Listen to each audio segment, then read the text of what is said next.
საღამო მშვიდობისა თქვენ უყურებთ ფოკუს, მე სალომე უგულავა ვარ. მკვლელობა თუ თვითმკვლელობა ქუთაისის ციხეში გარდაცვლილი არასრულწლოვანი საქმის გამოძიებაში პროკურატურაც ჩაერთო. სასჯელახსრულების სამინისტროს ვერსია თვითმკვლელობა, რასაც გარდაცვლილის ოჯახი არ იზიარებს. მათი თქმით არასრულწლოვანს პრობლემები ეგრეთ წოდებულ ციხის მაყურებლებთან ჰქონდა.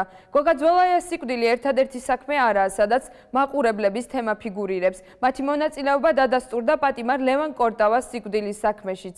ტაბულა ჟურნალისტი თათა ჩიკულაძე მოგვიყვება უფრო რთულად გამოძიების მიმდინარეობაზე და ციხეებში არსებულ ვითარებაზე. ჩვენ გადაცემის მეორე ბლოკში ჩაგვერთვება საპარლამენტო უმრავლესობის წევრი თამარ კორძაია, ასევე ვისაუბრებთ ციხის საერთაშორისო რეფორმის რეგიონული ოფისის დირექტორთან ცირა ჭანტურიასთან. სტუდიაში კი ნაციონალური მოძრაობის წარმომადგენელი აკაკი მინაშვილი გვეყოლება. ასევე ჩვენ გვექნება საშუალება მოусმინოთ ინტერვიუ საპარლამენტო უმრავლესობის წევრ ეკა ბესელიასთან, რომელიც ჩვენმა კორესპონდენტმა ქუთაისში ჩაწერა.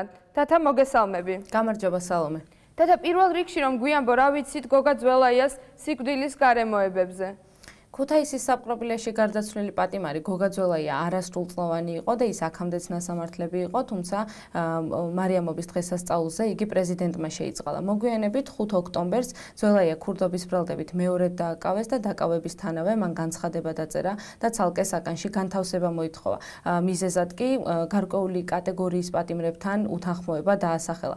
ამ ფაქტს ადასტურებს სასჯელახსრულების მინისტრიც, რომელიც ამბობს, რომ შესაძლოა პატიმარს მართლაც ჰქონდა პრობლემა სხვა პატიმრებთან. აღსანიშნავია ისიც, რომ პატიმარმა იცოდა, რომ ის რამდენიმე დღეში გირაოს საფუძველზე უნდა გაეთავისუფლებინათ. თათა, როგორ მიმდინარეობს გამოძიება ამ საქმეზე და რას ამბობს ოჯახი, თუ ენდობა ამ ვერსიას? გამოძიების ფარგლებში დაიკითხნენ როგორც პატიმრები, ასევე სასჯელახსრულების თანამშრომლები.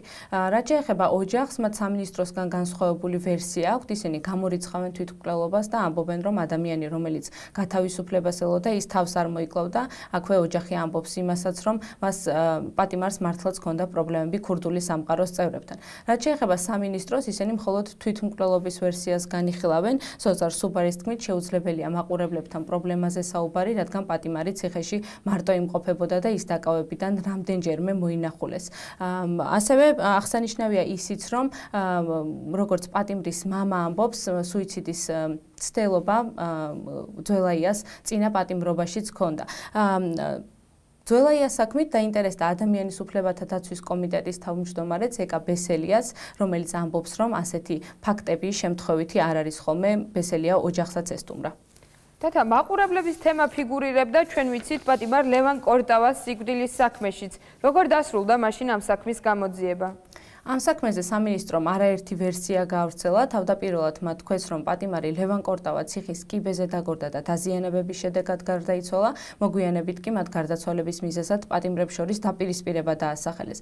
გამოძიებამ კი დაადგინა, რომ კორტავა არაერთხელ ცემეს და მისი ცემა ციხის ეგრეთ წოდებულ მაყურებელს ციხის თანამშრომელმა ილია შანშაშულმა დაავალა.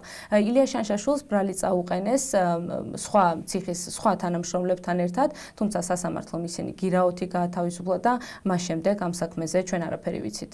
თათა, როგორ აფასებენ პოლიტიკოსები და არასამთავრობო ორგანიზაციები ეგრეთ წოდებული მაყურებლების გავლენას ციხეში და რას პასუხობს სამინისტრო მათ? ციხის ეგრეთ წოდებულ მაყურებლებზე ნაციონალურ მოძრაობაში საუბრობენ. დღეს ამ თემასთან დაკავშირებით მათ ბრიფინგიც გამართეს და ოპონენტების ბრალდებებს სასჯელახსრულების მინისტრმა სოზარ სუბორმა უპასუხა და ჩვენ ახლა საშუალება გვაქვს სუბარს მოვუსმინოთ. სიტუაცია თვითონ უყურონ რამდენიც უნდა გარედან და იყვნენ მაყურებლები ჯერჯერობით და ძალიან ბევრ მათგანს ყოფილ ხელისუფლების წევრებს გულისხმობ მოუწევთ შიგნიდანაც უყურონ სიტუაციას სავარაუდოდ იმ დანაშაულების გამო რაც ჩადენილი აქვს ზოგადად ქვეყანაში და მათ შორის ამ სისტემაში. ციხის მაყურებლების პრობლემას სასჯელახსრულების მინისტრი ნაციონალურ მოძრაობას აბრალებს, თუმცა ამ პრობლემას ის აღიარებს და ამბობს, რომ ქართულ ოცნებას წინა ხელისუფლებამ ეგრეთ წოდებული 700-მდე ციხის მაყურებელი დაუტოვა. მან ერთ-ერთ ინტერვიუში, სუბარმა ერთ-ერთ ინტერვიუში ისიც თქვა, რომ შეუძლებელია ამხელა ციხეების მართვა ბაჩო ახალაიას მეთოდების გამოყენების გარეშე. რაც შეეხება არასამთავრობო ორგანიზაციებს, ისინი ხელისუფლებისგან ქმედით ნაბიჯებს ითხოვენ, რათა ამ პრობლემამ ციხეებში სისტემური ხასიათი არ მიიღოს. თათა, მთლიანობაში როგორია სიკვდილიანობის მაჩვენებელი ციხეში? ჩვენ შეგვიძლია ახლა გრაფიკი ვნახოთ, სადაც ასახული არის საქართველოში სიკვდილიანობის საშუალო მაჩვენებელი. ვხედავთ, რომ 1000 ადამიანზე 2004 წლიდან 2012 წლის ჩათვლით 4-დან 6 პატიმრამდე იღუპებოდა ციხეში. ყველაზე დაბალი მაჩვენებელი იყო 2012 წელს, დაახლოებით 3.5 ადამიანი, ხოლო ყველაზე მაღალი კი 6 2010 წელს. რაც შეეხება 2013 წელს, ჩვენ მხოლოდ პირველი 9 თვის მონაცემები გვაქვს, სადაც 1000 პატიმარზე 2 ადამიანი იღუპება ციხეში და მე ვიმედოვნებ, რომ ეს მაჩვენებელი მომავალში არ გაიზრდება. თათა, რომ შევადაროთ ეს მონაცემები, საშუალო ევროპულ და ამერიკულ მონაცემებს დაახლოებით რა სურათს მივიღებთ? ჩვენ შეგვიძლია ეკრანზე კიდევ ერთი გრაფიკი ვნახოთ, სადაც დავინახავთ, რომ პოსტსაბჭოთა ქვეყნებში და კონკრეტულად კი ჩვენს მეზობელ სომხეთში 1000 პატიმარზე 7.5 ადამიანი იღუპება ციხეში. რაც შეეხება ლატვიას, აქ ციხეში 1000 ადამიანზე 3 პატიმარი იღუპება. რაც შეეხება დასავლეთ ევროპის ქვეყნებს, რომ შევადაროთ საქართველოს 2012 წლამდე მონაცემებს, აქ პორტუგალიასა და საბერძნეთში დაახლოებით 5-დან 6 ადამიანი პატიმრამდე იღუპება ციხეში. ხოლო ამერიკის შეერთებულ შტატებში კი 1.5 პატიმარი იღუპება 1000 პატიმარზე. თათა, დიდი მადლობა. ამით გადაცემის პირველი ბლოკი დასრულებულია. შეგახსენებთ, რომ ჩვენ გადაცემის მეორე ბლოკში ჩაგვერთვება საპარლამენტო უმრავლესობის წევრი თამარ კორძაია, ასევე ვისაუბრებთ ციხის საერთაშორისო რეფორმის რეგიონული ოფისის დირექტორთან ცირა ჭანტურიასთან, სტუდიაში კი ნაციონალური მოძრაობის წარმომადგენელი აკაკი მინაშვილი გვეყოლება. დაგველოდეთ.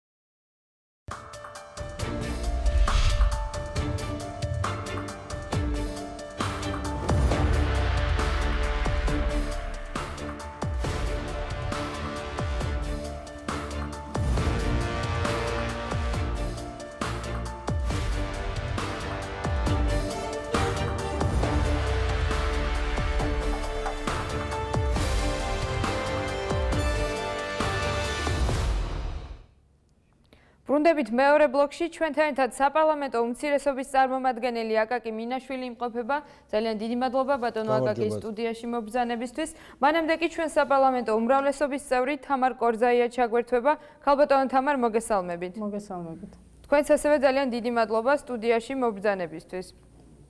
ქალბატონო თამარ, დღეს სასჯელახსრულების მინისტრმა სოზარ სუბარმა ნაციონალურ მოძრაობაზე მათი ბრალდებების საპასუხოდ თქვა, რომ ისინი სავარაუდოდ თავად აღმოჩნდებიან ციხეში და იქედან დააკვირდებიან სიტუაციას. გულისხმობ ბრალდებებს ციხის მაყურებლებთან დაკავშირებით. რამდენად მისაღებია მსგავსი განცხადებები მინისტრისგან თქვენი შეფასებით? ბატონმა სოზარმა ამ შემთხვევაში გულისხმა ის, რომ გამოძიებები მიმდინარეობს წინა ხელისუფლების პირობებში მომხდარ ფაქტებთან დაკავშირებით. როდესაც რეალურად ციხეში ძალადობას, ღირსების დამამცირებელ არაადამიანურ მოპყრობას და ასევე წამებას ჰქონდა ძალიან მნიშვნელოვნად ფართო და ხასიათი და ეს პრინციპში იყო სისტემური ხასიათი ამ მსგავსი ტიპის ძალადობა ციხეში და სწორედ ამასთან დაკავშირებით თქვენ იცით, რომ მიმდინარეობს გამოძიებები პროკურატურაში და ეს იგულისხმება ალბათ დარწმუნებულია. ქალბატონო თამარ, რომელ გამოძიებებს გულისხმობ? ჩვენ აქ ვსაუბრობთ ნაციონალური მოძრაობის წარმომადგენლებზე და ეს იყო წმინდა პოლიტიკური შეფასება და ახლა იცით როგორ პოლიტიკური შეფასება იყო და მაშინ ნაციონალური მოძრაობა იყო ხელისუფლებაში და მათ მიერ დანიშნული კადრები იყვნენ ხელისუფლებაში და შესაბამისად ეგ იყო არავითარი აქ პოლიტიკურ შურისძიებაზე საუბარი არ ყოფილა და სრულად ზედმეტი ამ მსგავსი ტიპის შეფასების გაკეთება ამასთან დაკავშირებით. თქვენ როგორც იურისტი ამას უდანაშაულობის პრეზუმპციის დარღვევად ხომ არ მიიჩნევ. არა, ვერ მივიჩნევ, იმიტომ რომ ეს არის პოლიტიკოსის სიტყვის თავისუფლება, ის არის როგორც მინისტრი, ასევე პოლიტიკური თანამდებობის პირი და მან გააკეთა საკუთარი შეფასება და კონკრეტული პირების იდენტიფიცირება არ მოახდინა ზოგადად თუ გინდათ გითხრათ, ესე იგი ასე ვთქვათ, უდანაშაულობის პრეზუმპციის დარღვევა შეუძლებელია, ასე ვთქვათ, კოლექტიურ, ვთქვათ, როდესაც ვიღაცას კოლექტიურად მოიხსენიებდა ნაციონალური მოძრაობა, არის პოლიტიკური პარტია და ადამიანთა გაერთიანება, შესაბამისად, ხა ზედმეტია საერთოდ ამაზე საუბარი.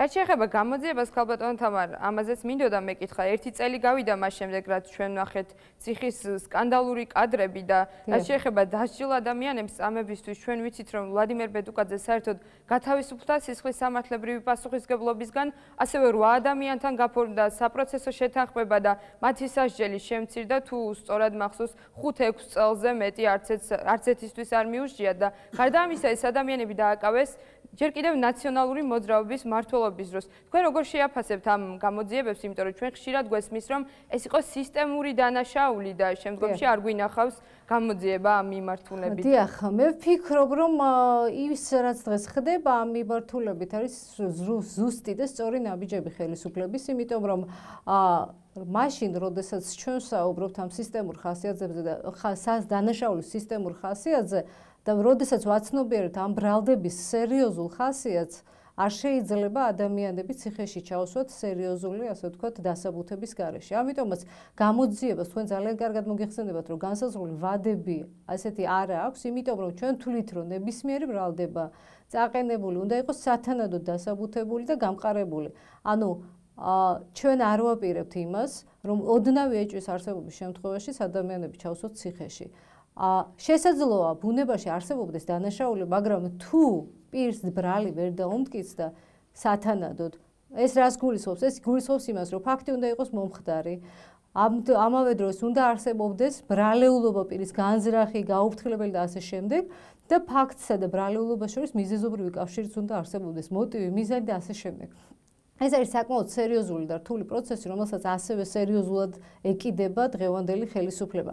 ამიტომ პრეტენზიები ვთქვათ იმასთან დაკავშირებით, დღეს რატო არ არიან დასჯილი ადამიანები, მე ვფიქრობ, რომ ცოტა არასერიოზულია. სისხლის სამართლებრივი პასუხისგებლობისგანაც გათავისუფლდა, საერთოდ არ აქვს, მაგალითად ვლადიმერ ბედუკაძეს მაგრამ ეს კანონმდებლობა წინა ხელისუფლების მიერ არის, ასე ვთქვათ, დაწერილი და შემუშავებული და საპროცესო გარიგების ნორმები, რომელიც არსებობს, ის იძლევა ამის საშუალებას. მე სხვათა შორის გაკეთებული მაქვს ამ საკითხთან დაკავშირებით კომენტარი, სადაც ვთქვი, რომ არჩილ კბილაშვილს წმინდა სამართლებრივად ამ გადაწყვეტილების მიღებისას არ დაურღვევია არც ერთი ნორმა და ბედუკაძეს გაუფორმა საპროცესო შეთანხმება კანონმდებლობის სრული დაცვით. ქალბატონ თამარ, თქვენ თვითონაც ამბობთ, რომ სისტემურობის შესახებ ბრალდება არის ძალიან სერიოზული ბრალდება, რომელსაც დასაბუთება სჭირდება. მაშინ როცა ამის შესახებ საუბრობთ, მაშინ რის საფუძველზე ამბობთ? თქვენ ამას გამოძიება მიმდინარეობს, მაგალითად ამ მიმართულებით შეგვიძლია დაგვიდასტუროთ. რა თქმა უნდა, მიმდინარეობს გამოძიება ცალკეულ შემთხვევებთან დაკავშირებით. ერთია, როდესაც ჩვენ გაცხადებულ ფაქტებზე ვლაპარაკობთ და მეორეა, როდესაც ადამიანების ინდივიდუალურ პასუხისგებლობაზე ვსაუბრობთ. ინდივიდუალური პასუხისგებლობაზე უნდა დადგეს ეს ასეა ცალსახად, მაგრამ ის რომ ხასიათის დანაშაულს ჰქონდა სისტემური ხასიათი, ამაზე პოლიტიკური გადაწყვეტილებაც იქნა მიღებული, ამინისტია იქნა გამოცხადებული და ასე შემდეგ. მაგრამ მეგობრებო, ისევ და ისევ მინდა ხაზი გაუსვა. სისხლის სამართლებრივი პასუხისგებლობის თემა ჩვენთვის არ არის ხელწამოსაკრავი თემა. ასე იოლად ჩვენ არ ვაპირებთ ადამიანების ციხეში ჩასმას. ის რომ სისტემური ხასიათი ჰქონდა ამ დარღვევებს ციხეში, ამაზე ჩვენ პოლიტიკური გადაწყვეტილება მივიღეთ და ნაწამებ ადამიანებს, ღირსება შელახულ ადამიანებს მივეცით თავისუფლება. რაც შეეხება ჩვენ არ გვინდა რომ თქვათ სისხლის სამართლებრივი პასუხისგებლობა მერტყმელი შურისძიების ხასიათი მიიღოს. ამას არავითარ შემთხვევაში არ დაუშვებთ და მთავარი არის ის რომ გამოძიება მიმდინარეობს და ამაზე უახლოვალ იქნება თუ ზეგი იქნება, აუცილებლად გაეცემა პროკურატურის მხრიდან სათანადო პასუხი. გადანაშაული რომ სისტემური იყო ეს გამოძიებას არ დაუდგენია და სწორედ ამიტომ გეკითხებით. არა, ეს ფაქტებმა დაადგინა, ეს დაადგინა არაერთმა ჩვენებამ, მაგრამ ძალიან დიდი ბოდიში ხა სისხლის სამართლებრივი თუ გინდათ ჩავატაროთ გაკვეთილი სისხლის სამართალში, მაშინ ჩავატაროთ სისხლის სამართალში გაკვეთილი, მაგრამ მე მგონი ძალიან გარკვევით ავხსენდი ერთი რამ, რომ დასჯა არ არის ჩვენი ხელისუფლების პრიორიტეტი. ჩვენი ხელისუფლების პრიორიტეტია, რომ ადამიანის უფლებები იყოს დაცული და მათ შორის დამნაშავის უფლებები, მათ შორის იმათი, ვისაც ჩვენ დღეს გვაქვს ეჭვი, რომ ისინი აწამებდნენ და ასე შემდეგ. და მე მგონი ძალიან მარტივი ახლა ამის ასე ვთქვათ გამიჯვნა დამნაშავეების უფლებებზე როდესაც ვსაუბრობ და პატიმრების ჩვენი დღევანდელი თემა გოგა ძველაიას საქმეს ეხება. საჯელახსრულების სამინისტროს ოფიციალურ ვერსიას არენდობა ოჯახი ადამიანის უფლებათა დაცვის კომიტეტმა დაიწყო ამ საქმის შესწავლა. თქვენ თუ ხედავთ რაიმე საეჭვოს ამ ოფიციალურ ვერსიაში? პირველ რიგში მინდა ხაზი გაუსვა იმას, რომ სრულიად გასაკვირი არ არის ის, რომ ოჯახი არენდობა. ძალიან მნიშვნელოვანია თვითონ ის ფაქტი, როდესაც საქართველოში დღეს დაზარალებულ ოჯახს შეუძლია ხმამაღლა თქვას, რომ ის ხელისუფლების ვერსიას არენდობა. მე მახსოვს წინა ხელისუფლების პირობებში არ მინდა სულ აპელირება გავაკეთო, მაგრამ სხვანაირად არ გამოდის. წინა ხელისუფლების პირობებში მსგავსი ტიპის განცხადებას ვერც ერთი ოჯახი ვერ ბედავდა, რომ გაეკეთებინა. არა თუ განცხადება მედიასთან კომენტარისგან იკავებდნენ თავს. დღეს ოჯახი ამას ამბობს. შესაძლოა ოჯახს პრეტენზია ჰქონდეს აბსოლუტურად დასაბუთებული. მაგრამ მინდა გითხრათ, რომ ამ ოჯახის მიერ დაქირავებულმა დამოუკიდებელმა ექსპერტმა ცალსახად დაადასტურა ის, რომ გარდაცვლილს არ აღენიშნება ძალადობის კვალი. ეხლა საუბარი მიდის იმაზე, რეალურად მან თვითონ ჩამოიხრჩო თავი თუ სხვამ ჩამოიხრჩო. ნებისმიერ შემთხვევაში ეს არის თუ შეიძლება დავასრულებ, რა ამაზეც დავასრულებ და მე გიპასუხებ. ეს ნებისმიერ შემთხვევაში ეს არის ძალიან ცუდი ფაქტი. ის რომ სახელმწიფოს და მათ შორის რა თქმა უნდა სამინისტროს ადმინისტრაციას აქვს პოზიტიური ვალდებულება იზრუნოს თითოეული პატიმრის, ასე ვთქვათ, უსაფრთხოებაზე, ეს არის ცალსახად ამას არავინ არ გაურბივართ. სწორედ ამიტომ გარდაცვლილი პატიმარი მოთავსებული იქნა იზოლირებულად, მას აკითხავდნენ და ამოწმებდნენ. მაგრამ მოხდა სამწუხარო ფაქტი. ამ გამოძიებას არც ხელისუფლება გაურბის და აუცილებლად ხელისუფლება დადებს თავის დასკვნას ამასთან დაკავშირებით, გაზიარებული მოსმენილი იქნება აუცილებლად ოჯახის პრეტენზიებიც და ასევე თუ საჭიროდ ჩათვლის ოჯახი, არასამთავრობო ორგანიზაციები. მე როდესაც მუშაობდი ახალგაზრდა იურისტთა ასოციაციაში, როდესაც ვთვლიდით, რომ ფაქტი იყო საეჭვო, ჩვენ თვითონ ვქირავდით დამოუკიდებელ ექსპერტიზას და მე ამას ვაქვეყნებდით. ასევე ნებისმიერ დაინტერესებულ პირს შეუძლია დაიქირავოს დამოუკიდებელი ექსპერტიზა და დადონ დასკვნები. ეს არის პროცესი, რომელსაც ხელისუფლება არ გაურბის. ბუნებრივია ხარვეზები არსებობს ნებისმიერ ხელისუფლებაში. მთავარია როგორი რეაქცია აქვს მე ხელისუფლებას ამ ყველაფერზე. რამდენად ის ჩქმალავს ამ პრობლემებს, მალავს ამ პრობლემებს, თუ პირიქით ცდილობს, რომ ყველაფერი გამოიტანოს სააშკარაოზე და გასცეს პასუხები დასმულ შეკითხვებს. მე მგონი მეორე არის სწორი და ჩვენ ამ მეორეს პროცესში ვართ. შემთხვევები, როდესაც ოჯახის წევრები საუბრობდნენ, იგივე ქიმერიძის საქმე გვახსოვს, დელიანიძის საქმე, როდესაც არენდობოდნენ გამოძიების ოფიციალურ ვერსიას. ქიმერიძის საქმეზე იყო ზუსტად ის, რომ არც ერთ ჟურნალისტის ოჯახის წევრები არ აძლევდნენ პასუხს.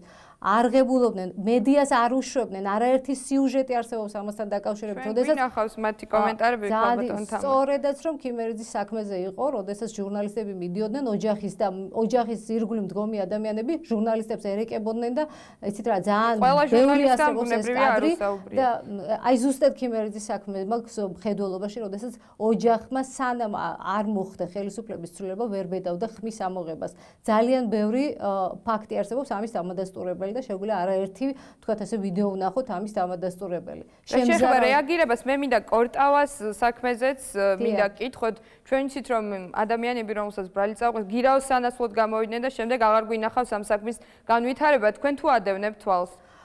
დიახ, მინდა გითხრათ რომ ისევ და ისევ კორტავას საქმეზე 7 თანამშრომელს წაეყენა ბრალი და მათ შორის დირექტორს. დაწესებულების 5 პატიმარს წაეყენა ბრალი. გარდა ამისა, მინდა გითხრათ, რომ ადამიანის უფლებათა კომიტეტმა გააკეთა საკუთარი დასკვნა და კიდევ დამატებითი ფაქტების გამოძიებისკენ მოუწოდა პროკურატურას. შესაბამისად, გამოძიება კიდევ მიმდინარეობს და რა თქმა უნდა, უახლოეს მომავალში თქვენ გაიგებთ გამოძიების შედეგების პასუხებს. ეს არის ძალიან მნიშვნელოვანი. ასევე მინდა გკითხოთ, რასაც ამბობენ ძველაიას ოჯახის წევრები, არის ის, რომ მას პატიმარს პრობლემა ჰქონდა ციხის ეგრეთ წოდებულ მაყურებლებთან. ზოგადად მაყურებლების პრობლემაზე ბევრს საუბრობენ, მათ შორის მინისტრი სუბარიც ადასტურებს, რომ ეს პრობლემა არსებობს. თქვენ თუ გაქვთ ამ მიმართულებით ინფორმაცია და ზოგადად რამდენად მნიშვნელოვან პრობლემად მიგაჩნიათ დღეს ეს? მინდა გითხრათ, რომ ძალიან მძიმე მემკვიდრეობა მიიღო დღევანდელმა მინისტრმა. სასჯელ აღსრულების დაწესებულების სახით და იქ არსებული პატიმრების სახით.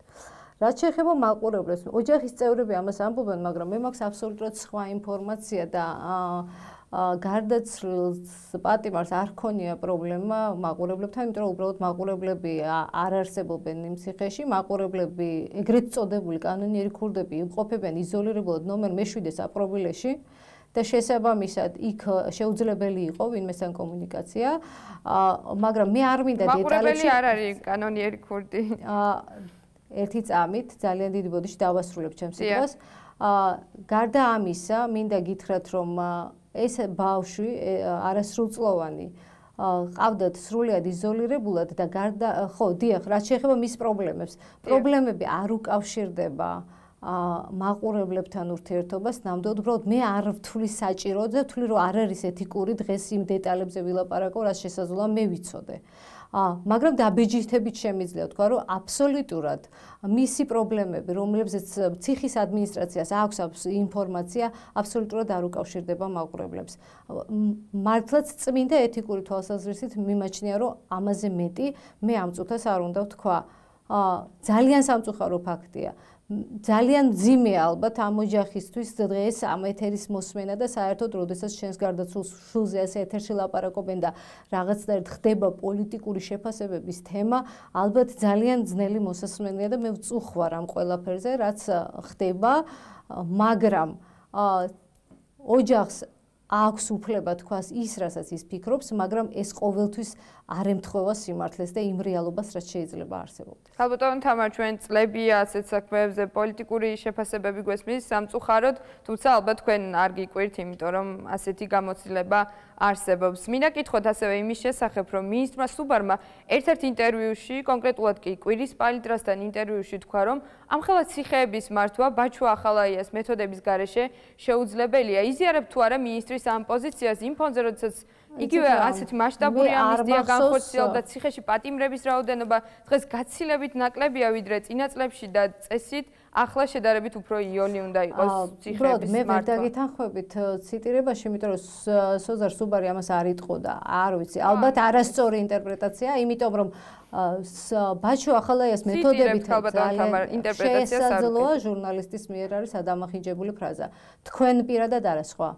მე მინდა გითხრათ, რომ ბაჩუ ახალაიას მეთოდებით რომ არ მართავს ციხეს სოზარ სუბარი, ეს ძალიან ნათელი ფაქტია, იმიტომ რომ განსხვავება დღევანდელ მართვასა და წინა მართვას შორის ის არის, რომ დანაშაულებრივი მეთოდებით მაშინ ადმინისტრაცია მართავდა ციხეს და დღეს ციხის ადმინისტრაცია დანაშაულებრივ მეთოდებს არ იყენებს.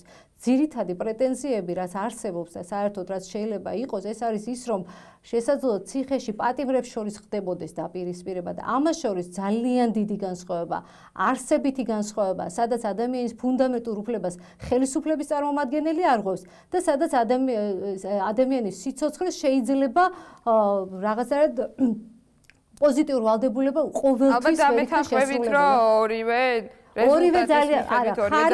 ძალიან დიდი ბოდიში. ეხლა გარდაცვლილის ოჯახისთვის შეღავათი არ არის არც ერთი, მაგრამ როდესაც სახელმწიფო და ხელისუფლების წარმომადგენელი ჩადის დანაშაულს, ეს და როდესაც სახელმწიფო რაღაც მომენტში შესაძლოა ვერ აკონტროლებს სიტუაციას, ამას შორის არსებითი განსხვავებაა და ამისთვის მე ხა მოვიყვან თქვენ სტატისტიკასაც უსმინე, მაგრამ მე უბრალოდ მინდა გითხრათ, რომ ოქტომბრამდე თვეში საქართველოში 12-15 ადამიანი კვდებოდა. 2000 კიდევ ერთხელ მინდა გითხრათ, 2000 პირველი არხის ეთერში ვახსენე, 2011 წლის ნოემბერში 23 ადამიანი გარდაიცვალა საქართველოს ციხეებში და ოქტომბრიდან დღემდე მხოლოდ 18 გარდაცვალების ფაქტია. მე ისევ ვამბობ, რომ საშინელებაა, როდესაც სტატისტიკებით ვლაპარაკობთ ადამიანების გარდაცვალებას. მაგრამ 67 ადამიანი გარდაიცვალა 2012 წელს, თვეში 15 ადამიანამდე როგორ კვდებოდა, არ ვიცი თქვენ რომელ სტატისტიკაზე საუბრობთ ამ შემთხვევაში. იცით რა, მოდით არ ვიკამათოთ, მე მაქვს ოფიციალური მონაცემები, მაგრამ ყოველ შემთხვევაში ერთი წლის განმავლობაში 18-ზე მეტია 65. ამაზე მაინც შევთანხმდებით. ალბათ უხერხულია, როდესაც სიცოცხლეზე საუბრობ. ხო, მე აღვნიშნე ეს მანამ სანამ თქვენ იტყოდით, ძალიან საშინელებაა, როდესაც მართლა სიცოცხლეზე სტატისტიკით ვლაპარაკობთ, მაგრამ სხვანაირად ახლა უკვე შეუძლებელია გამოვხატოთ ის თუ როგორ ხდებოდა მართვა წინა ხელისუფლების პირობებში და როგორ ხდება დღეს. მე არ ვლაპარაკობ, რომ ხარვეზე არ არსებობს დედამიწაზე ხელისუფლება, რომელსაც ხარვეზე არ აქვს, მაგრამ ხელისუფლება, რომელიც იბრძვის ამ ხარვეზების გამოსწორებისთვის, რომელიც საკმარისია ეს ბრძოლა, რომ შეაფასოთ, რამდენად ეფექტიანია სამინისტროს მუშაობა. მე ვთვლი, რომ იმის გათვალისწინებით, რომ სამინისტრომ ყველაფერი გააკეთა, რომ ციხის ადმინისტრაციის მხრიდან არ არსებობდეს ძალადობა. იმის გათვალისწინებით, რომ რემონტდება, კეთდება ციხეები, იმის გათვალისწინებით, რომ 9200 პატიმრიდან 5100-ზე მეტმა პატიმარმა სამედიცინო დახმარება მიიღო და მათი ჯანმრთელობის მდგომარეობა გაცილებით უკეთესია.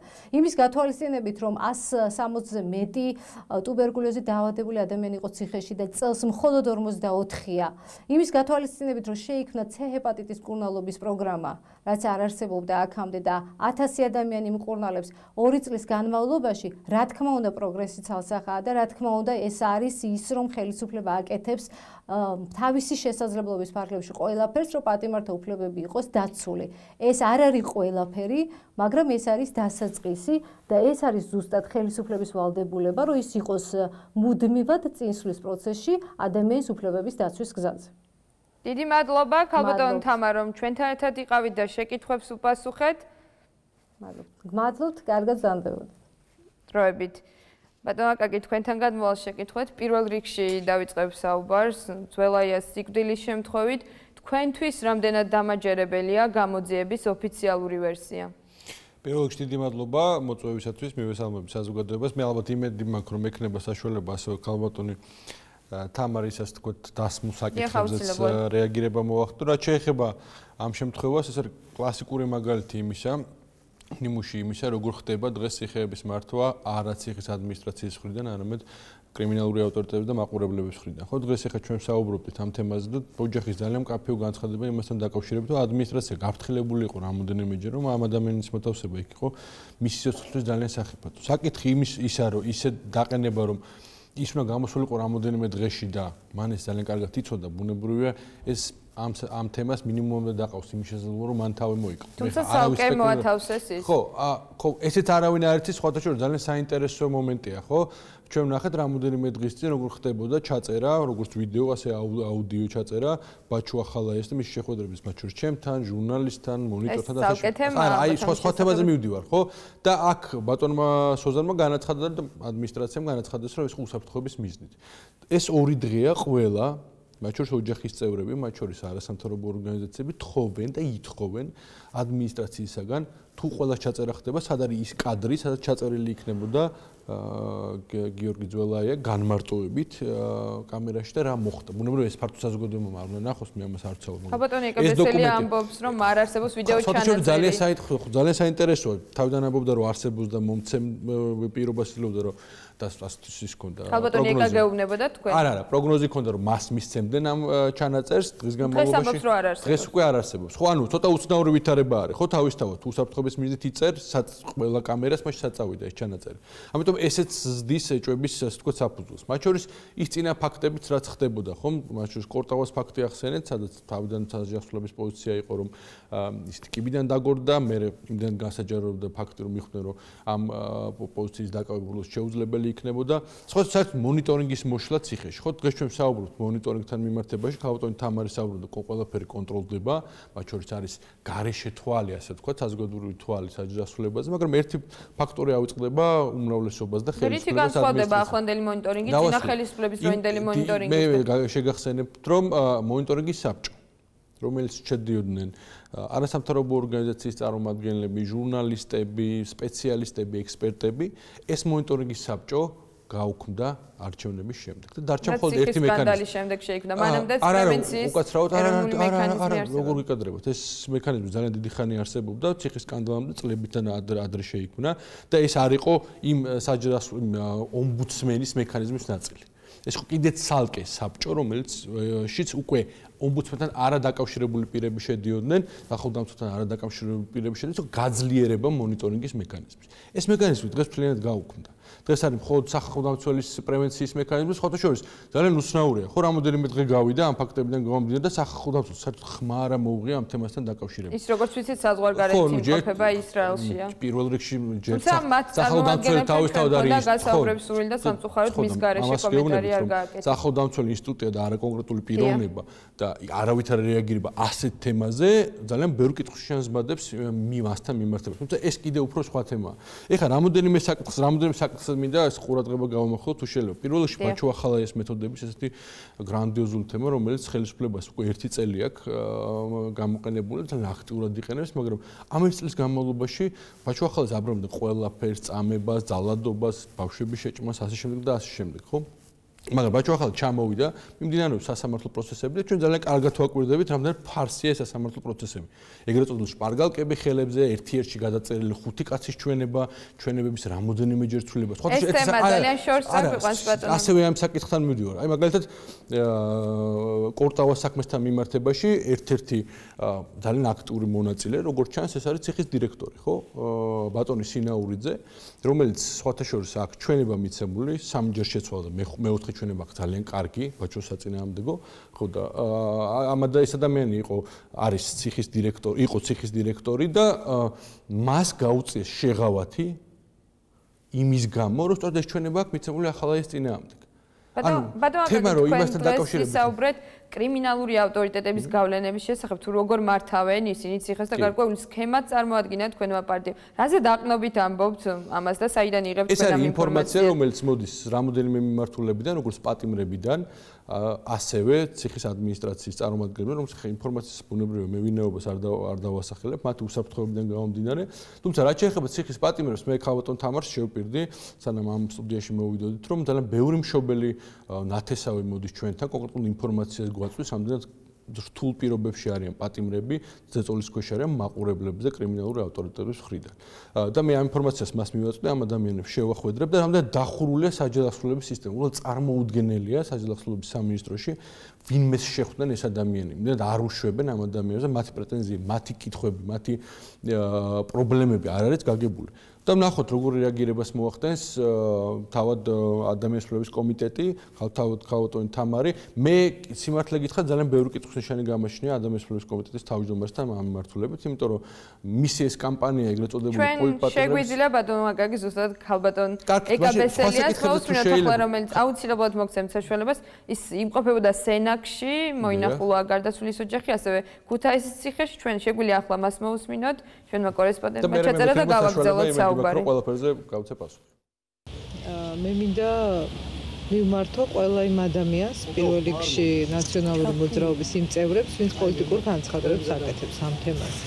ეს არ არის ის შემთხვევა, როდესაც მათ რაიმე ტიპის პოლიტიკური ქულებისთვის შეიძლება გამოადგეთ ამ თემით манипулირება, იმიტომ რომ ეს ისეთი ტრაგედია ოჯახისთვის, როდესაც 16 წლის მოზარდი არის გარდაცვლილი, რომ ამ თემაზე ნებისმიერ ტიპის პოლიტიკური სპეკულაცია არის უბრალოდ უწესობა და მე მათ ურჩევ, რომ განსაკუთრებით მათ, ვისაც ყველაზე მეტი ბრალი და დანაშაული მიუძღვის ციხეებში არსებული წლების განმავლობაში გამეფებული უსამართლობის გამო ამ თემაზე არ უნდა ისაუბრონ.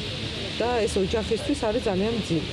რაც შეეხება თავად კონკრეტულ ამ ფაქტს, მე მქონდა საუბარი დაწესებულების დირექტორთან, სოციალურ მუშაკთან, რომელიც რამდენჯერმე შეხვდა იმ დღეს გოგას და შესული იყო მასთან საკანში. ძალიან ღიად და სულიად დაუფარავად მომიყვან შეხვედრის თაობაზე.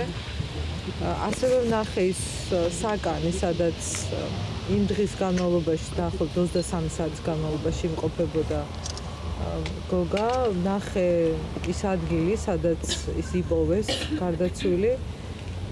იმ საკანში არ არის ვიდეო კამერა, ისევ როგორც არც ერთ საკანში დამონტაჟებული, ასე რომ ის ინფორმაცია, რომ საკანში იყო ვიდეო თვალი და მასზე იქნებოდა რაიმე აღმოჩენილი ეს ინფორმაცია არ დასტურდება, თუმცა არის დერეფანში და ეს მასალა გამოძიებას გადაეცემა და მე ვფიქრობ, რომ ოჯახის იმ წევრებსაც, ვისაც აქვს სურვილი რომ ინფორმაცია მიიღოს ამ თაობაზე ჩვენ მივცემთ მათ შესაძლებლობას რომ ამ ინფორმაციას გაეცნონ რომ იქ არის დაფიქსირებული რომ სოციალური მუშაკის თანამშრომლები როგორც გადმოქცეს და მითხრეს შედიოდა საგანში მხოლოდ არავის სხვა გოგა იყო მარტო იმ საგანში როგორც სოციალური მუშაკმა ქალბატონმა მითხრა იმ დღის განმავლობაში რამდენჯერმე იყო მცდელობა ოჯახში სატელეფონო ზარის და დარეკვის ის ელოდებოდა გირაოს თანხის გადახდას და ამის შედეგად გათავისუფლებას ეხლა ჩვენ უნდა დავალოდოთ ექსპერტიზის შედეგებს. ექსპერტიზის დასკვნით უნდა გაირკვეს ის თავარი პასუხები, რისთვისაც ექსპერტიზა ტარდება. საბოლოოდ გარდაცვალების მიზეზთან დაკავშირებით და სხვა ასეთ მნიშვნელოვან გარემოებებზე ექსპერტიზა, თან ორი ექსპერტიზა დანიშნული, ის იძლევა კონკრეტულ პასუხს. მე პირადად შემიძლია ერთი რამ თქვა, ესე წინწრებად საერთოდ დასკვნების გაკეთება არ არის კორექტული, მაგრამ ერთი რამ შემიძლია თქვა არაფერი არ არის დამალული, ოჯახისთვის იქნება ხელმისაწვდომი ყველა ინფორმაცია. მე პირადადაც დაველაპარაკები მათ და ის რაც მე ვნახე და რასაც დამატებით გავეცნობი, მათაც აუცილებლად მივაწვდი ამ ინფორმაციას. სოზარ სუბარსაც ვესაუბრე, ისიც მზად არის შეხვდეს ოჯახის წევრებს დაელაპარაკოს. აბსოლუტურად ღია ყველა ინფორმაცია, აქ რაიმე დამალული არ არის.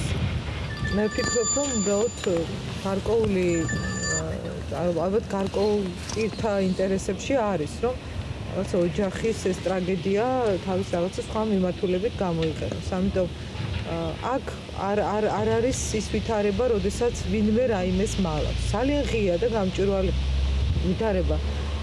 ჩვენ გვაქვს დღეს ციხეში ისეთი რეალობა, როდესაც ციხის უფროსთან დაწყებული რიგით თანამშრომლები დამთავრებული ყველა მზად არის ყველა კითხვას პასუხი გასცეს.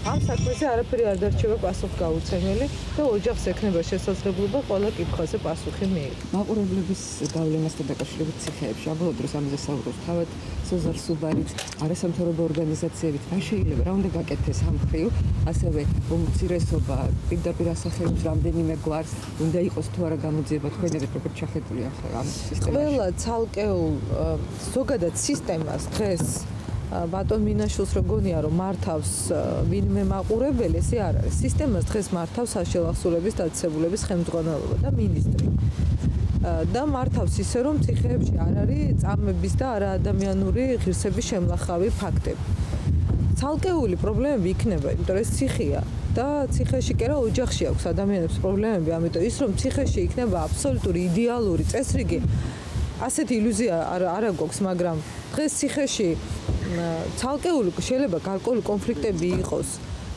არ არის ის რაც იყო მთავარი რამ აი წამება და არაადამიანური მოქმედება ხალბატონი ეკათვლის რომ თქვენ არასწორად აღიქვამთ სიტუაციას და ასევე ამბობს რომ საკითხის პოლიტიზირებას ეწევით თქვენ შეგიძლიათ საფრთხეთ ხალბატონი ეკა არ არის ჩვენთან სტუდიაში მაგრამ შეგიძლიათ აუცილებლად არ ვიცი რამდენამეს უპასუხო თუმცა პირველ რიგში ხალბატონი ეკა ცალკეულ პრობლემებს უწოდებს ადამიანების კვლელობას მათ შორის კორტავას საქმეში რომ დადასტურდა ხო და თუ ეს ცალკეული პრობლემებია მაშინ გასაგებია რა მიდგომა გააჩნია როგორც ხალბატონი ეკას და ასევე სოზარ სუბარსაც რაც შეეხება პოლიტიკურ სპეკულაციას ძალიან უტიფარი განცხადება და პოლიტიკური მიზნით სტრატეგიის გამოყენება ხალბატონი ეკას მხრიდან ზოგადად ქართული ოცნების მხრიდან იმიტომ ჩვენ ძალიან კარგად გვახსოვს რომ წინა წლის 1 ოქტომბერს სექტემბრის ღამეს, უბრალოდ არჩევნების წინა ღამეს, როგორი პოლიტიკური სპეკულაცია ჩაატარა ქართულმა ოცნებამ, როდესაც პატარა ბავშვის კვლელობა, რაფალიანსის კვლელობა დააბრალა ნაციონალურ მოძრაობას, მაღალი მაღალი პოლიტიკოსებმა ქართული ოცნება, მათ შორის ირაკლი ალასანიამ, რომელიც როგორღაც სამეგრელოდან 2 საათში აღმოჩნდა კახეთში და ბავშვის კვლელობა დააბრალა სწორედ ნაციონალურ მოძრაობას და იმის მერე ამ თემასთან მიმართებაში გამოძიება მიმდინარეობს 1 წელია, რომელიც საკუთარ პასუხისმგებლობაზე აიღო ირაკლი ღარიბაშვილი და შედეგები გამოძიების არ არის. ანუ ქართულმა ოცნებამ ბავშვის კვლელობა არჩევნების წინა დღეს გამოიყენა საარჩევნო მიზნით. მეტი სპეკულაცია რა გინდა? ან ლადო ბედუკაძეს ისტორია და საგა, რომელიც ესე ფოტოშორის ძალიან ინტენსიური განხილვის თემა იყო. ლადო ბედუკაძე, რომელიც ქართული ოცნების სახეა. ადამიანმა, რაზე გაურიგდნენ ლადო ბედუკაძეს? რომ უთხრეს, შენ აწამე ადამიანები, შენივე ხელით, ეს გადაიღე მე ეს კადრები არა მე ჩემ პოზიციას გეუნებ და დიდი ბოთში მე ჩემ პოზიციას გეუნებ ხო ვიცით რომ ბალდო ბედოკოც გადაღებულია გადაიღე მე შეთანხმდით გარკვეულ მოკავშირეებთან ჩვენ მოკავშირეებთან ერთი წლის განმავლობაში ეს კადრები შეინახე და არჩევნები წინა დღეს გამოაქვეყნა თავარი მწამებელი ეხა არის თავისუფალი და მისი გუნდი ხო რომელზეც არის საუბარი მორჩა დასულდა მე არ მჯერა ამათი რეალურად გულწრფელი მოტივები სადაც საუბრობთ თითქოს წამების წინამდე გიბრძენ ჩვენ დავიწყეთ ამ წინამდე დევნა ამ ადამიანები ესენი გამოუშვეს პატიმრების წამების შესახებ ჩვენ ომბუდსმენის განაცხადებდა ეს არ ყოფილა ერთადერთი წყარო ამ საკითხთან მიმართებაში გეუბნები და დადგმულ კადრებთან მიმართებაში გეუბნები სხვა ხელებზე შეგვიძლია ვილაპარაკოთ კიდე ერთი საკითხი ფოტოშორის ხაზი გავუსო ქალბატონმა იკამ მე ეს კომენტარი არ მქონდა ნანახი ბოდიში მან თქვა რომ კამერაში ხო კამერაში არ იყო ვიდეო თვალი ძალიან უცნაურია ხო ეხლა დაფიქრდით ანუ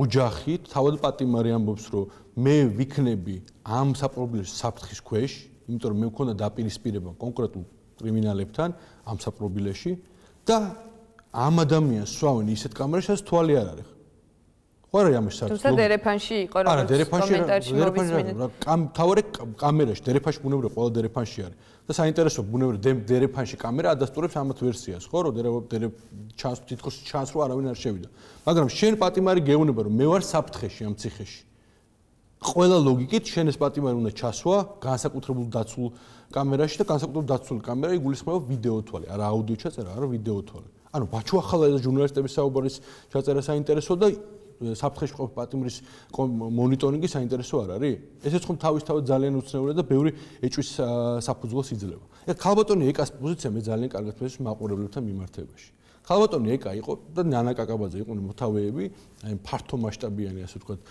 ამნისტიისა ეგრეთ წოდებული პოლიტიკურ პატიმრების თქვენ უნდა გენახათ ამ პოლიტიკურ პატიმრების ჰუმანურ აქტად არა ეგრეთ წოდებული პოლიტიკურ სხვა რამ ამნისტიას არ გულისხმობ ეგრეთ წოდებული პოლიტიკურ პატიმრების გულისხმობ დადგენილება რომ მიიღო პარლამენტმა თქვენ უნდა გენახათ რა რიგი იყო ადამიანების ჩვენთან იმ ადამიანების ვის დაზარალებული იყო აი ეგრეთ წოდებული პოლიტიკურ პატიმრების მხრიდან იმიტომ რომ აღმოჩნდა რომ ზოგი არის კორუმპირებული ზოგი თაღლითი ზოგი მოძალადე და ასე შემდეგ და ასე შემდეგ სად არიან ეს ადამიანები ჩვენ ძალიან ბევრია მათ ხედავთ და არ გვესმის ჟურნალისტებისთვისაც საინტერესოა ჩვენთანაც იყვნენ ბუნებრივია ჩვენთანაც იყვნენ და იყვნენ ამ ადამიანებთაც კომიტეტის განხილვაზე მაგრამ ამათ ბუნებრივი რეაქცია არ მისცეს ანუ გარკვეული კავშირი ქალბატონ ეკას და ამ კრიმინალურ სამყაროს შორის მე მაქვს ეჭი რომ არსებობს ხო ბუნებრივია თავისთავად ლოგიკურად რომ ვიმსჯელოთ ბუნებრივია ხა ქალბატონი ეკა არ იტყვის რომ იმ მაყურებლების კონტროლერს ეს საკმაოდ სერიოზული ბრალდება თქვენი მხრიდან ძალიან ბუნებრივი მოკავშირეობა მე ხა არ გულისხმობ ეს შეიძლება დასადასტურებელი მე არ გულისხმობ რომ ყოველდღიური კონტაქტი ორგანიზებული მოქმედებები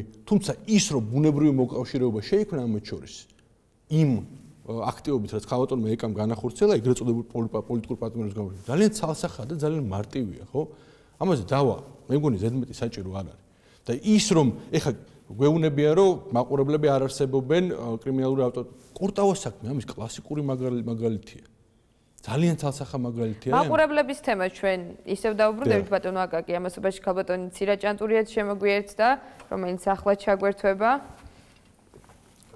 მოგესალმებით ქალბატონ ცირა. მოგესალმებით. პირველ რიგში მინდა გკითხოთ გოგა ძველაია საქმის შესახებ თქვენს ალბათ თვალყურს ადევნებთ გამოძიებას. რამდენად დამაჯერებელია ეს ვერსია? თავად ოჯახის წევრები საუბრობენ რომ გარდაცვლილ არასრულწლოვან სიხის მაყურებლებთან ჰქონდათ პრობლემები და ჩვენ ვიცით რომ ცოტა ხნის წინ მოკლული ლევან კორტავას საქმეშიც დადასტურდა მაყურებლების მონაწილეობა. იცით რა მე მგონია რომ ჯერ უნდა ჩატარდეს გამოძიება, რა თქმა უნდა ობიექტურად და დადგინდეს მოზარდის გარდაცვალების მიზეზი, იყო ეს თვითკვლელობამდე მიიყვანა, თუ თვითკვლელობა იყო რა მობიძგა მოზარდს ამ ქმედებისაკენ.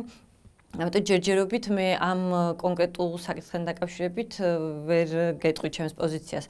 რა თქმა უნდა, ძალიან მნიშვნელოვანია, რომ თუ არსებობდა რაღაც გარკვეული საფრთხეები, რისკები, რომელზეც ეს მოზარდი საუბრობდა, აუცილებელი იყო გარკვეული უწყვეტი მეთვალყურეობისა და დაკვირვების წარმოება, იმიტომ რომ თუ არსებობდა რაღაც გარკვეული რისკები, თუნდაც სუიციდის, აუცილებელი იყო ესეთი მეთვალყურეობის წარმოება. მაყურებლების პრობლემის შესახებ საუბრობენ როგორც პოლიტიკოსები, ასევე არასამთავრობო ორგანიზაციები და ამ პრობლემის არსებობას პრინციპში მინისტრი სუბარიც ადასტურებს. თქვენ შეფასებით როგორ უმკლავდება ამ პრობლემას სამინისტრო? მან ისიც თქვა ჩვენ ახლა ქალბატონმა თამარ კვერძაიამ გითხრა რომ ეს არასწორი ინტერპრეტაცია, თუმცა მან თქვა კვირისპალი დროსთან ინტერვიუში რომ ბაჩო ახლა ეს მეთოდების გარეშე ამხელად ციხეების მართვა შეუძლებელია. რაც შეეხება მაყურებლების პრობლემას, ნამდვილად არავინ უარყოფს, რომ კრიმინალური სუბკულტურები ჯერ კიდევ არსებობს სისტემაში და ალბათ ყოველთვის არსებობდა მოყოლებული საბჭოთა კავშირიდან. უბრალოდ ეს ინსტიტუტი განიცდიდა სახეცვლილებას დროთა განმავლობაში, მას აქვს ძალიან მაღალი ადაპტაციის უნარი და ნამდვილად დადებითი ფაქტია ის, რომ არავინ უარყოფს ამ პრობლემის არსებობას. წინა ხელისუფლების პირობებში ჩვენ გვესმოდა, რომ მაყურებლები არ არსებობდნენ, თუმცა რატომღაც ძალიან უცებ წამოყვეს თავი და შეიძლება ვივარაუდოთ, რომ არც არასოდეს მოსპობილა ეს ინსტიტუტი პენტენციურ სისტემაში. რაც შეეხება გამკლავების გზებს, ვიცით რომ არსებობს გარკვეული გეგმები, რომელსაც სასჯელ ახსულების დეპარტამენტი აპირებს იმისათვის, რომ განახორციელოს მჟავრდებულთა კლასიფიკაცია, რაც აქამდე ძალიან დიდ პრობლემას წარმოადგენდა. იმისათვის, რომ მჟავრდებულები დაიცვას ამ კრიმინალური გავლენისაგან, რაც აუცილებლად მნიშვნელოვანი ეტაპი იქნება აი ამ პრობლემის მოგვარებისაკენ.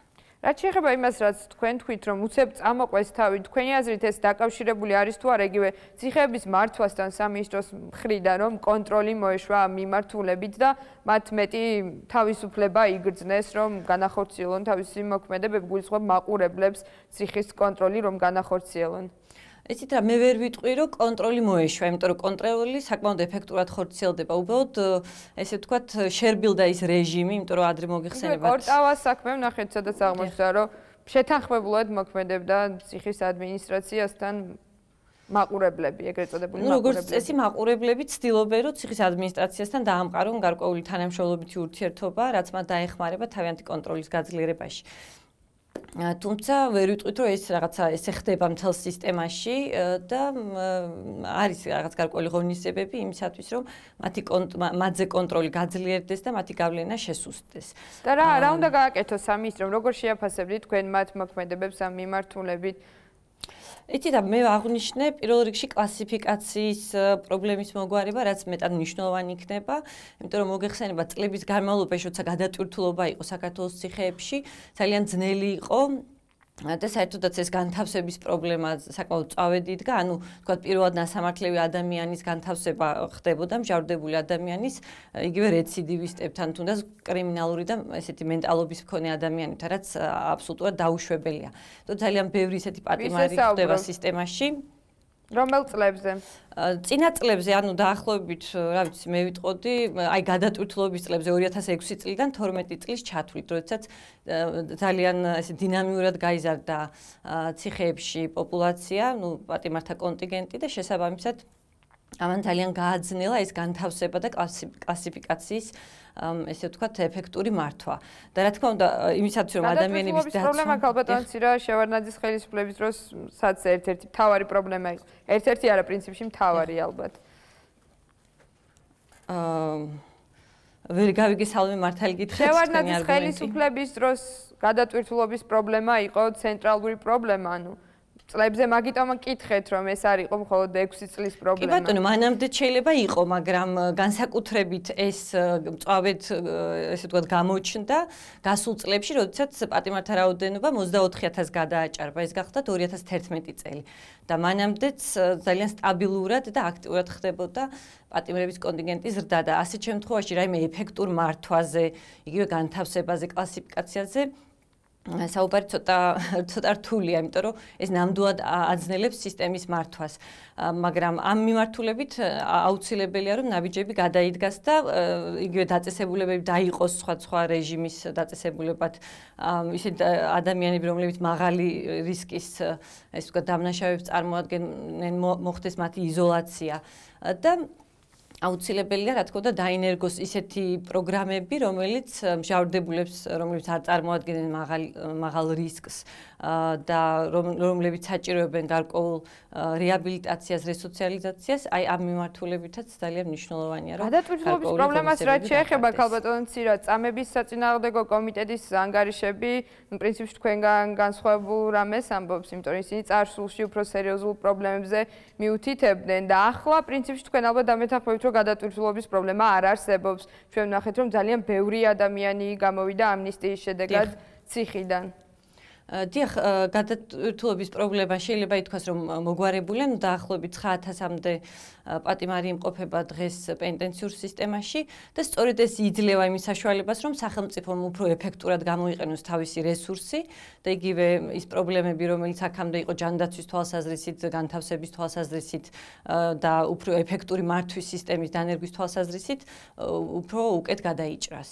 აუცილებლად მინდა გითხოთ მონიტორინგის შესახებ. თქვენი აზრით არის თუ არა ეფექტიანი ამჟამად არსებული მონიტორინგის მექანიზმები და რა შეიძლება შეიცვალოს ამ მიმართულებით? ამჟამად მოგეხსენებათ, რომ მუშაობს წამების პრევენციის ეროვნული მექანიზმი სახალხო დამცველთან არსებული, რომელიც გაფართოვდა დაახლოებით 1 თვის წინ. იგი შეივსო და დაკომპლექტდა სამოქალაქო საზოგადოების წარმომადგენლებით, რაც მიმაჩნია, რომ კიდევ უფრო გაზრდის მის ეფექტურობას, მაგრამ ამავე დროს მინდა გავაჟღერო სამოქალაქო საზოგადოების პოზიცია და გითხრათ, რომ ამ პრევენციის ეროვნულ მექანიზმთან პარალელურად აუცილებელი ასევე არსებობდეს საზოგადოებრივი კონტროლის მექანიზმი, იმიტომ რომ ნებისმიერ დემოკრატიულ სახელმწიფოში, ნებისმიერ სახელმწიფო სისტემაზე და მათ შორის ისეთ დახურულ სისტემაზე, როგორც სასჯელახსრულება, აუცილებელია არსებობდეს ეფექტური და ძლიერი საზოგადოებრივი კონტროლის მექანიზმი. დიდი მადლობა ქალბატონო ცირა, რომ ჩვენი სტუმარი იყავით და შეკითხვებს უპასუხეთ. მადლობთ. ბატონ აკაკი, თქვენთან დაბრუნდებით, მაყურებლების თემაზე ვისაუბრეთ. ქალბატონმა ცირამაც აღნიშნა და ბატონ სოზარ სუბარიც თვლის, რომ მემკვიდრეობაა ნაციონალური მოძრაობის მიერ დატოვებული მაყურებლების პრობლემა და 700 მაყურებელზეც საუბრობდა. თქვენ რა შეგიძლიათ უპასუხოთ? მეგონა ყველაფერი ძალიან მარტივია. ბუნებრივია კრიმინალური ავტორიტეტები, კანონიერი ქურდები, მათ შორის ეგრეთ წოდებული მაყურებლები, ანუ ავტორიტეტები კრიმინალურ სამყაროში იყვნენ ციხეში და დარჩნენ ციხეში. მაგრამ ჩვენ პერიოდში, ნაციონალური მოძრაობის ხელისუფლების პერიოდში, ეს ადამიანები იყვნენ იზოლირებულები, თანაბარი, მათ ჰქონდათ თანაბარი უფლებები, რაც ჰქონდათ სხვა პატიმრებს. და იყვნენ ზოგჯერ შემთხვევაში განსაკუთრებული მძიმე დამნაშავე იყო, ან ადამიანების საფრთხე შეიძლება შეექმნას სხვა დამნაშავე, ბუნებრივია იყვნენ განსაკუთრებულად იზოლირებულები განსაკუთრებულ პირობებში. ეს არის ძალიან თვალსახმი. თუმცა ამ ხელისუფლების მოსვლის შემდეგ ამ ადამიანს როგორც ზვიგენი გრძნობს სისხლს, ხო? რომ ამ ადამიანმა იგრძნეს, რომ ამ ხელისუფლებასთან კერძო სოზარ სუბართან შეიძლება და გარიგებაზე წასვლა ეს ხო სუსტი ადამიანი შესაბამისად მოხდა ისე რომ გარიგებაში რას გულისხმობთ? იმაში რომ ერთობლივად მოხდარიყო ციხის მართვა. ჩვენ ვნახეთ პირველივე დღეებში ხელისუფლების მოსვლის შემდეგ რატომ დააწყობდეს სოზარ სუბარს რომ ციხის მმართველობა? გაგიხსნით. პირველივე დღეებში როცა ეს ხელისუფლება მოვიდა, თავარი პრეტენზია ციხიდან წამოვიდა სწორედ თანამშრომლების მხრიდან, ბადრაგის მხრიდან, ექიმების მხრიდან, რომ ხდებოდა მასიური შეურაცხყოფა და ძალადობა ავტოკრიმინალური ავტორიტეტების მხრიდან მათზე. ძალიან ცალსახაა. დღეს შემდეგ გარკვეული ქაოსი სწორედ ახსენე, აქამდე მივიდიოდი უბრალოდ არ მომეცა საშუალება. კორტავას საქმე ხო ამის კლასიკური მაგალითია. როგორ ერთობლივად მოქმედებს ციხის ადმინისტრაცია და პატიმრები, დამნაშავეები, ავტორიტეტები. დღეს ეს მაინც ერთი შემთხვევა იყო. რაც ჩვენ ვიცით. დავასრულებ, ხო და მთელი ის ინფორმაცია, რაც მე ვსაუბრობ. ეს ინფორმაცია ამ ადამიანს უნდა გამოიძიო. და პირიქით ჩვენ რას ვიღებთ? ვიღებთ კედელს, ყრუ კედელს და ვიღებთ იმ კომენტარებს, რა კომენტარებსაც აკეთებს ბატონ, არასერიოზულ, უტიფარ კომენტარებსაც აკეთებს სოზარ სუბარი. კორტავას საქმე გამოძიებული იყო. რეაგირებას ხო, ჯერჯერობით ძალიან სადაო. ხოთოში მე ქალბატონ თამარ კოროძეს ვესაუბრე და უთხარი. დარწმუნებული ვარ ეს ბატონი სინაურიძე, რომელიც გარიგებაშია ხელისუფლებასთან, ეს ადამიანი პასუხს არ აგებს. ამას ვნახავთ ჩვენ ამდენივე თვის თავზე. ძალიან მშვიდად თავის ხო დარწმუნებული. შეიძლება მაყურებლებთან გარიგება ახსენეთ. ბატონმა სოზარ სუბარმა თქვა, რომ მან სადა ამ პრობლემის აღმოფხვრა, იგივე რუსთავის ციხის შემთხვევა, რომელიც მისი მინისტრად დანიშნვიდან 2 თუ 3 დღეში მოხდა, მან თქვა, რომ ამ შემთხვევაში მაყურებლების მხარე აირჩია გარკვეულწილად საზოგადოებამ, რადგან თანაუგრძნო მათ მეტად. ხო, ანუ ცოტა ზედმეტია ხა ესეთ განცხადებაზე კომენტარის გაკეთება.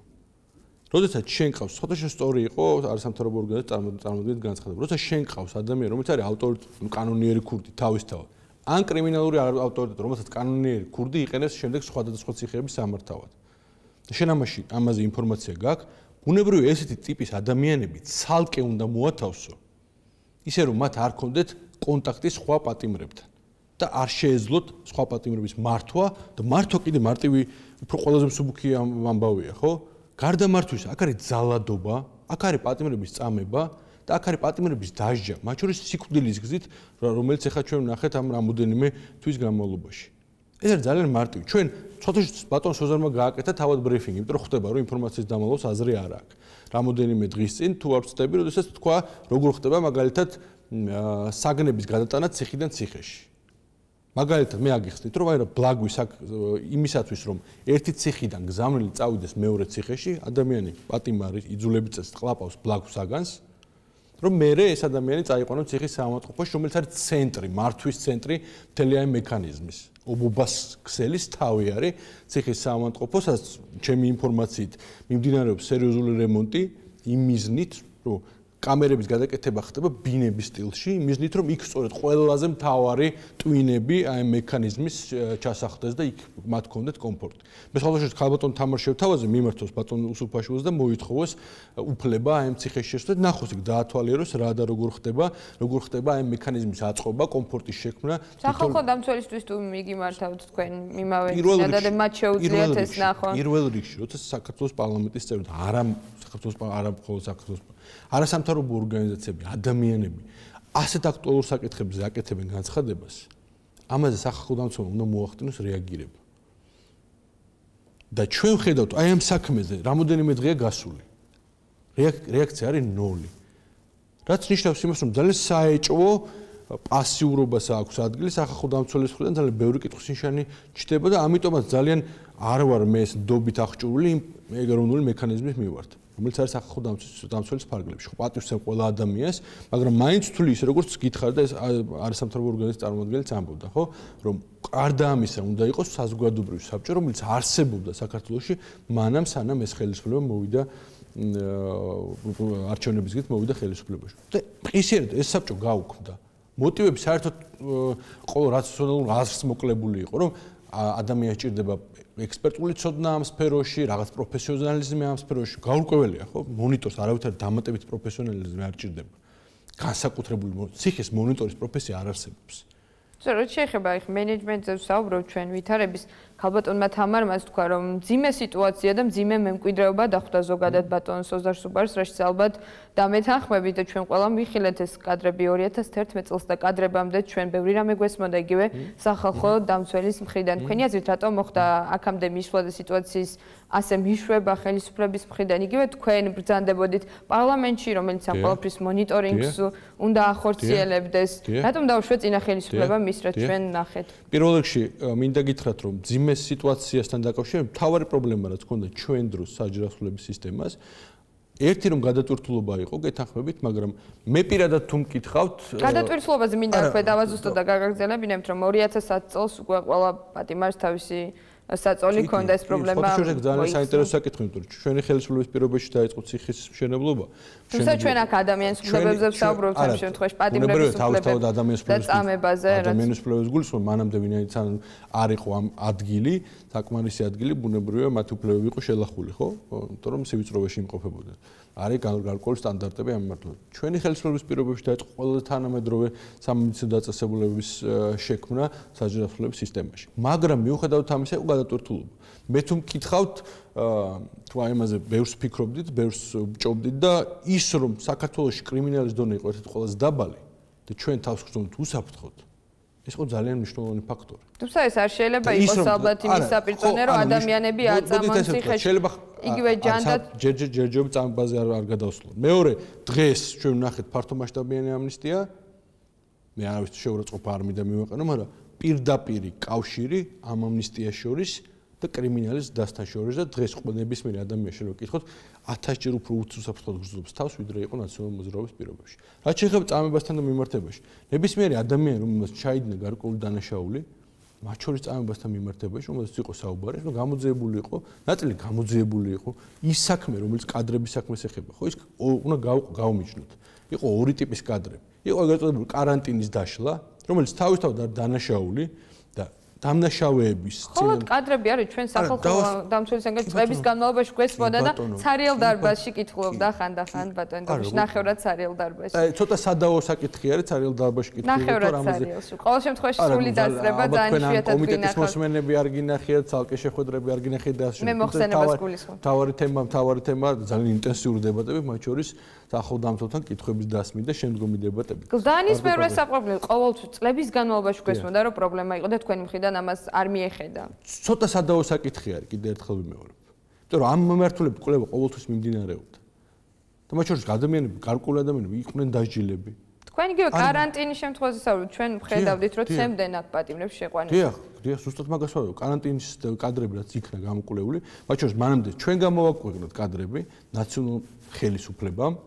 თუ გახსოვთ ამ კადრების გამოქვეყნებამ და სადაც ასევე ძალადობაზე იყო ხო საუბარი. დაიწყო მათ წინააღმდეგ სისხლის სამართლებრივი დევნა. ძალიან აქტიურად და ინტენსიურად.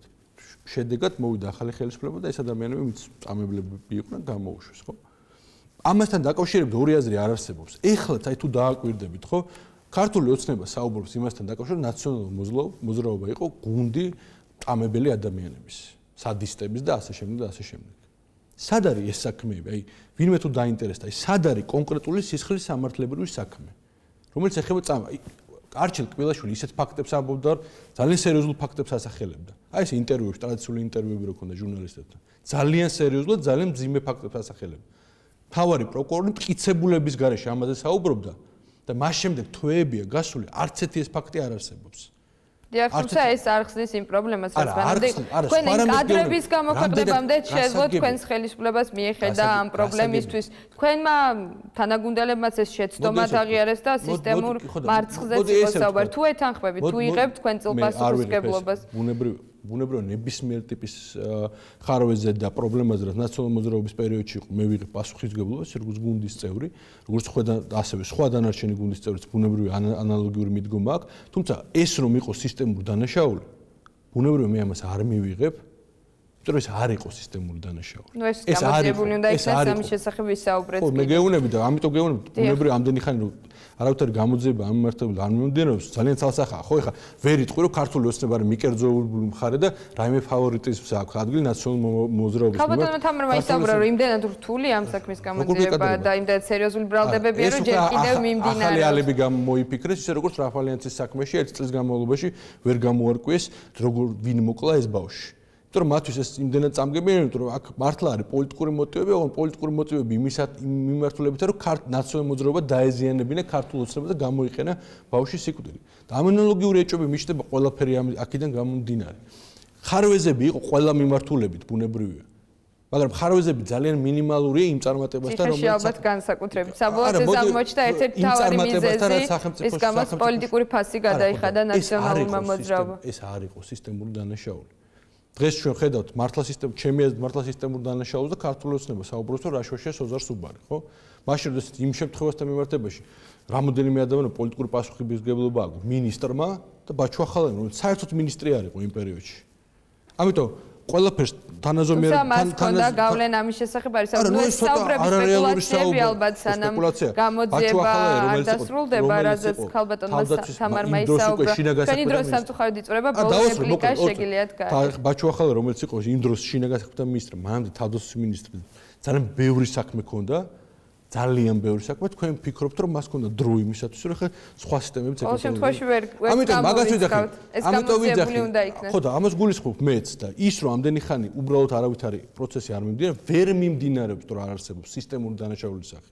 კონკრეტულ დარღვევებზე ვლაპარაკობ. დიახ. ამის ნიშანია, ხო? დიდი მადლობა ბატონო აკაკი რომ ჩვენი სტუმარი იყავით და ჩვენს შეკითხვებს უპასუხეთ. დღეისთვის ფოკუსი დასრულებულია. ჩვენ ხვალ დაბრუნდებით ეთერში. გმადლობთ რომ გვიყურებთ.